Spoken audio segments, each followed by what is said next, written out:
I'm going to try and sort of round up sort of today's learnings and today's themes. And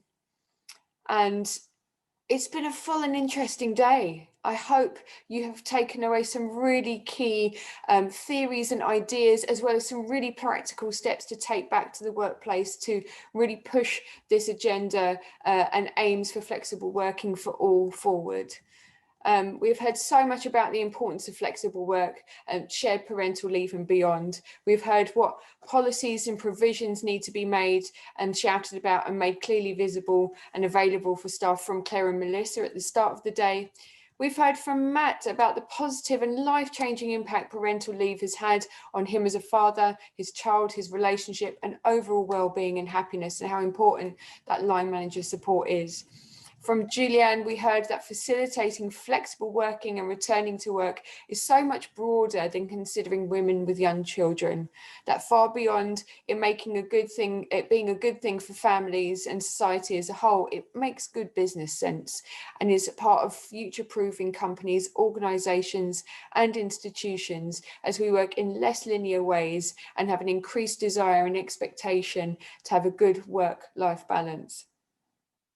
We've heard from Laura, Keela and myself about the specific experiences of different kinds of families, single parents, LGBTQ+, and adoptive and foster families, whilst recognising that they need specific considerations, that we almost must allow for the differences of each individual to be heard and acknowledged, the difference within the difference, through listening, dropping assumptions, being open to difference of all kinds, thinking about our language, having well communicated values and policies, and again, really thinking about what structures are in place from a line manager and a senior management point of view to support all of that.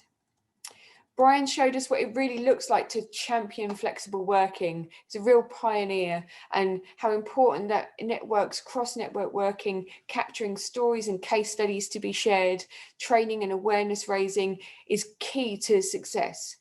That underlining care for self is just as important as supporting caring responsibilities, and all of this takes buy-in from managers and leaders. So Adrienne has just walked us through how fathers have now realised what they've been missing out on and want to protect their time and relationships with their families, and some of the difficulties that can be faced when supporting fathers to benefit from family-friendly working policies. Why it's so important to have some of that focus for fathers in this endeavour to help relieve stress, how it impacts the well-being of families as a whole, and how this supports gender equality. And she's outlined some very, very practical, detailed steps to achieve these aims. In amongst all of this, we've explored that flexible part-time and returning workers should not have to settle for work that doesn't match and reflect their skills and experiences, that career progression and not allowing people to undersell themselves and become stuck in a job and a pay grade that is below what they are capable of takes dedication from all of us, but especially from employees and government. Workers across the board have responsibilities, health issues and well-being that need to be incorporated into job and structure designs and redesigns to allow for the inevitable breaks and changes required to attend to all of these. We've explored how flexible working is vital to increasing diversity and inclusion, closing that gender pay gap and improving equity, where each person's circumstances and need are considered individually and not just equality. That better opportunities can be made available for those returning to work, and all of that is great for business. That the option to work at home opens up more possibilities for workers who may be choosing jobs out of convenience at a lower level, and that this has a positive impact on the unemployment levels that we're beginning to see.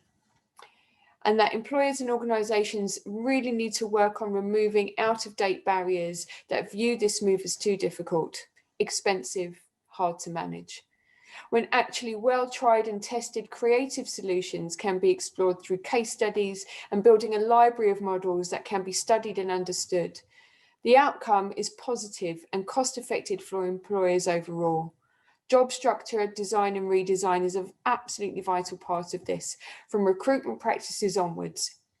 Employers need to actively encourage and support employees and create opportunities for them to continue in their chosen careers, to really have those conversations that welcome and encourage flexible working as part of the values and standards in the workplace, and to really think flexibly about flexibility. The government did make a pledge in December 2019 for flexible working to become the norm.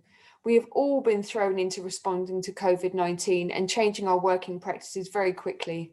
We must now continue to hold our government and employers to account to keep the good, the different start times, to work around our commitments, to attend to our responsibilities, and to have more room for life outside of work. Overall, this improves outcomes for everybody.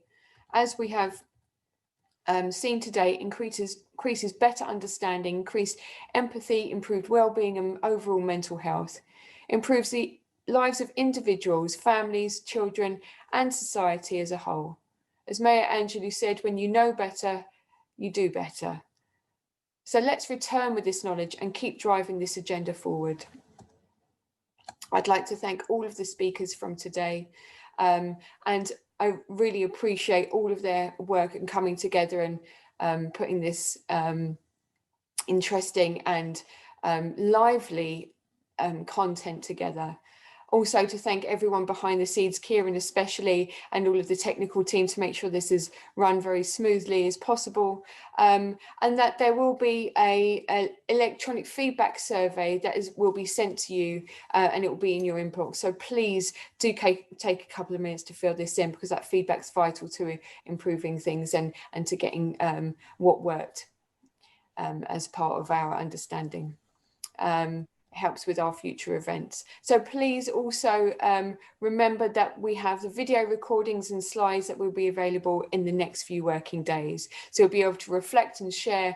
I know that someone wanted to share Matt's presentation, but that you can reflect and share some of these learnings and thoughts with others and more broadly. Thank you very much for your time. Thanks, Claire. And just on the behalf of Dods, we'd like to really echo that thanks to all of our speakers, and also a big thank you to you, Claire, for being a phenomenal chair. I really hope today's conference has provided you all with valuable insights, fresh ideas, and some useful guidance to use and to ensuring your organisations are a more family-friendly place to work. That brings us to a close, so thank you, everyone.